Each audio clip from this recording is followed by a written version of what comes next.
മലപ്പുറം ഉപതെരഞ്ഞെടുപ്പിൽ ഇടതുപക്ഷം ആരുമായും സഖ്യത്തിലില്ലെന്നും പരാജയ ഭീതി കൊണ്ടാണ് രാഷ്ട്രീയ എതിരാളികൾ കുപ്രചാരണം നടത്തുന്നതെന്നും സിപിഐഎം സംസ്ഥാന സെക്രട്ടറി കോടിയേരി ബാലകൃഷ്ണൻ.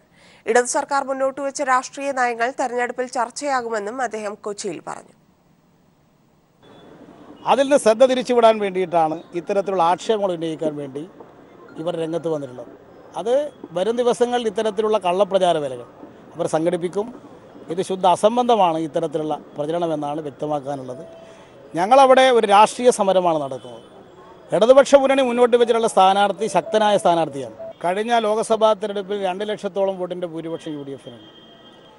പക്ഷേ അത് ആ സ്ഥലത്ത് തന്നെയാണ് മുമ്പ് ലീഗിൻ്റെ സ്ഥാനാർത്ഥി തോറ്റിട്ടുണ്ട് മഞ്ചേരി പാർലമെൻറ്റ് മണ്ഡലത്തിൽ. അതുകൊണ്ട് ഒരു തെരഞ്ഞെടുപ്പിൽ എന്ത് സംഭവിക്കുമെന്നുള്ളത് ഇപ്പോൾ പറയാൻ സാധ്യമല്ല. പക്ഷേ ഞങ്ങൾ പൂർണ്ണമായിട്ട് ആത്മവിശ്വാസത്തോടു കൂടിയാണ് ഇലക്ഷനെ നേരിടുന്നത്. ഇടതുപക്ഷ മുന്നണി മുന്നോട്ട് വെക്കുന്ന രാഷ്ട്രീയ നയങ്ങൾ തെരഞ്ഞെടുപ്പിൽ ചർച്ച ചെയ്യപ്പെടും. അതിന് സ്വാഭാവികമായിട്ടും ജനങ്ങൾ ഇടതുപക്ഷത്തെ രാഷ്ട്രീയത്തെ ആണ് വിലയിരുത്തി തെരഞ്ഞെടുപ്പിൽ വോട്ട് ചെയ്യാൻ പോകുന്നത്.